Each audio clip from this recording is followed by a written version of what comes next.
Hey everyone, welcome to the Dilettante's Bookshelf. My name is Michelle.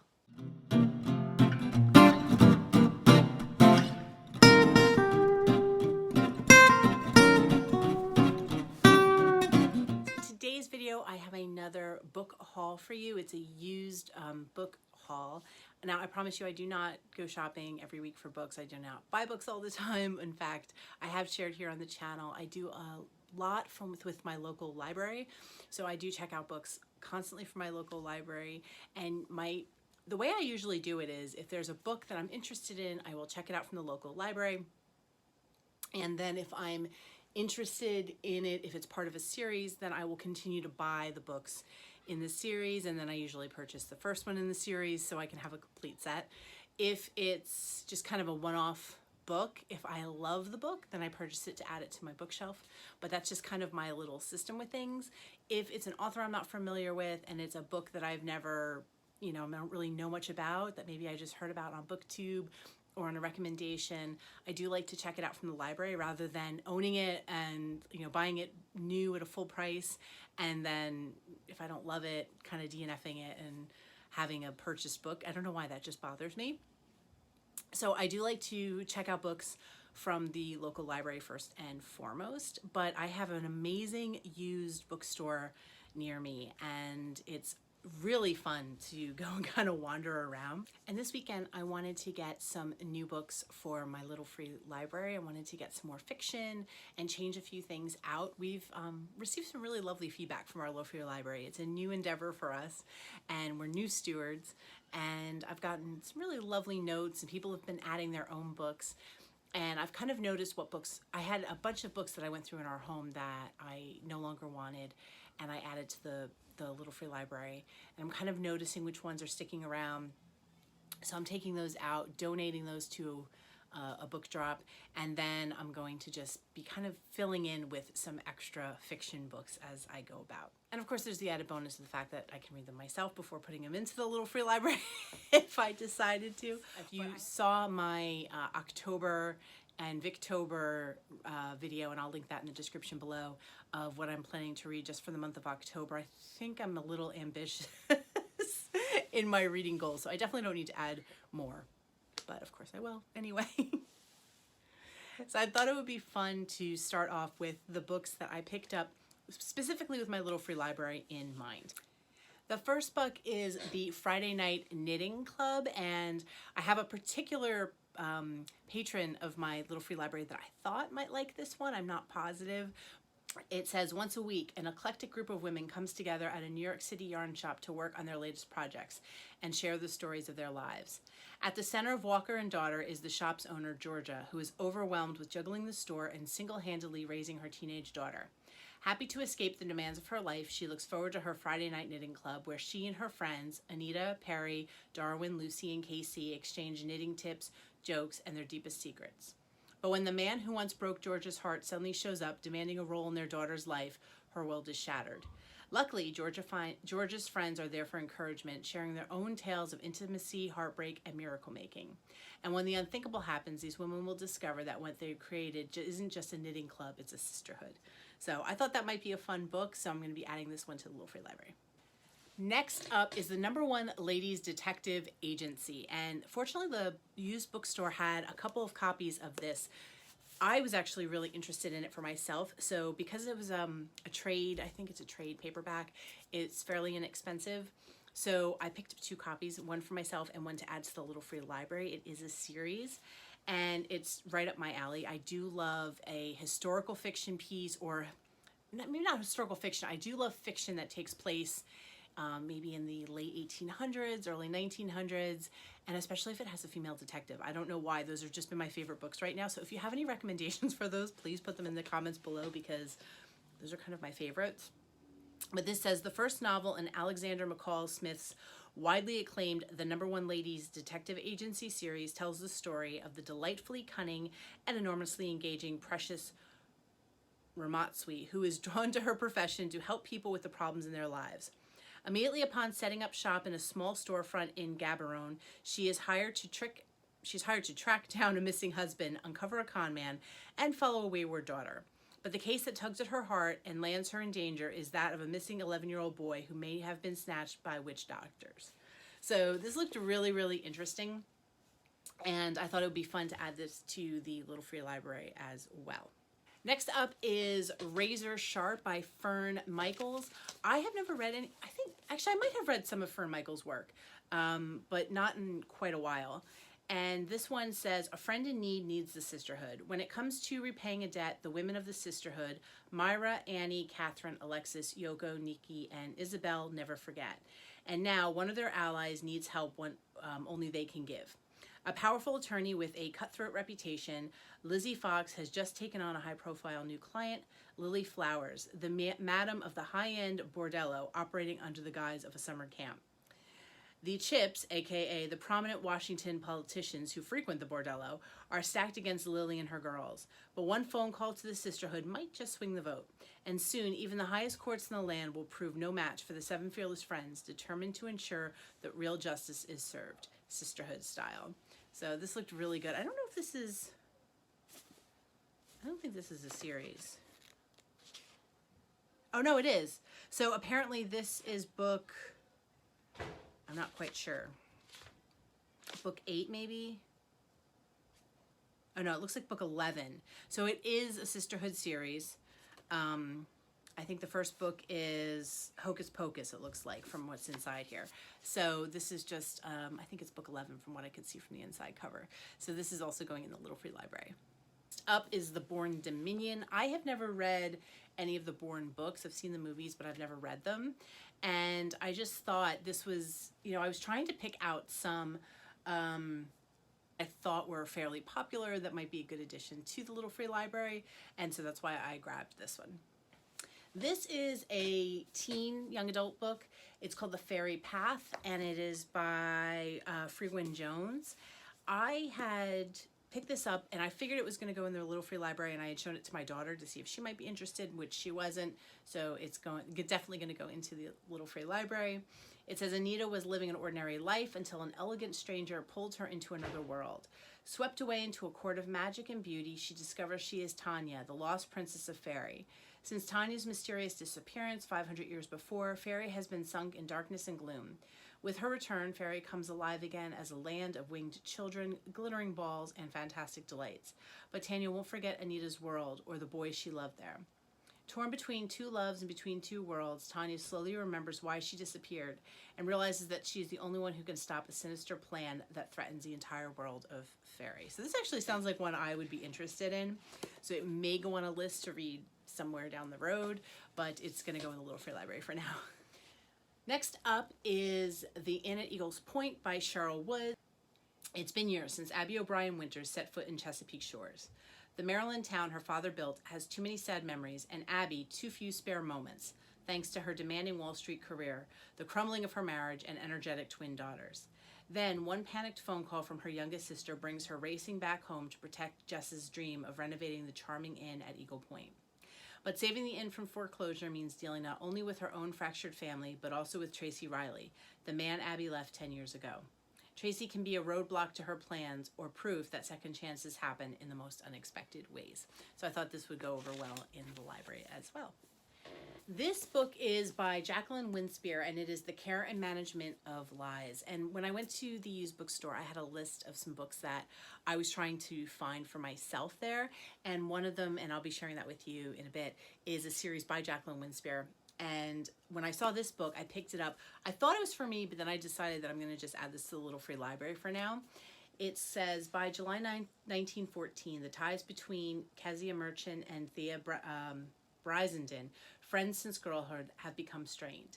By Tanya's passionate embrace of women's suffrage, and by the imminent marriage of Kezia to Thea's brother, Tom, who runs the family farm. When Kezia and Tom wed just a month before war is declared between Britain and Germany, Thea's gift to Kezia is a book on household management, a veiled criticism of the bride's prosaic life to come. Yet when Tom enlists to fight for his country and Thea is drawn reluctantly onto the battlefield herself, the farm becomes Kezia's responsibility. Each must find a way to endure the ensuing cataclysm and turmoil. As Tom marches to the front lines and Kezia battles to keep her ordered life from unraveling, they hide their despair in letters and cards filled with stories woven to bring comfort. but with well-intentioned lies and self-deception be of use when they come face to face with the enemy. So that one sounds really good. Yeah, I almost want to keep it for myself, but I'm going to add it to the library and, again, maybe add it to a list to read at a future date. Next up I picked is book 8 in the Dork Diaries. They had books 1 through 8 at the used bookstore, and my daughter's been reading this series. And I thought she only had up to 3, but it turns out that she had 4 and 8. So this is this copy is going to go in our Little Free Library along with book 4, but I actually didn't grab that back from her yet, so I don't have that with me here. But she loves this series. It's kind of like a not a graphic novel, but it has illustrations, and it's just, I don't know, they're fun books for tween type ages, I think. So yeah, so she's been reading these, and I was happy to see that there were so many to add to her collection. And I think this will go over pretty well in our Little Free Library as well. And the last one for the Little Free Library is The Mapmaker's Wife by Robert Whitaker. And this says here, it is a true tale of love, murder, and survival in the Amazon. The year is 1735. A decade-long expedition to South America is launched by a team of French scientists racing to measure the circumference of the Earth and to reveal the mysteries of a little-known continent to a world hungry for discovery and knowledge.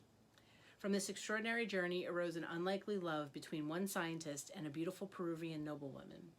Victims of a tangled web of international politics, Jean Godin and Isabel Grameson's destiny would ultimately unfold in the Amazon's unforgiving jungles, and it would be Isabel's quest to reunite with Jean after a calamitous 20-year separation that would capture the imagination of all of 18th century Europe.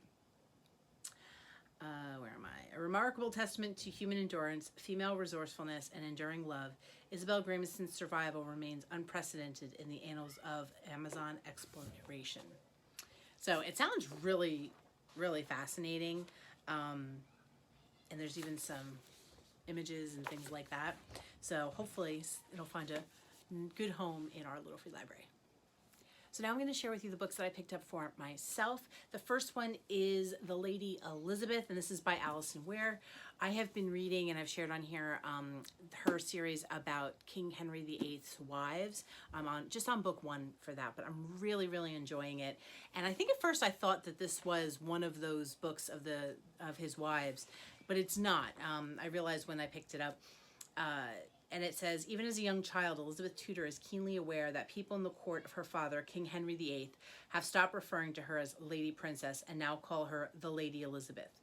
She soon learns why, as her sister Mary tells her of the tragic fate that has befallen Elizabeth's mother, the enigmatic and seductive Anne Boleyn, and that both girls have been declared illegitimate.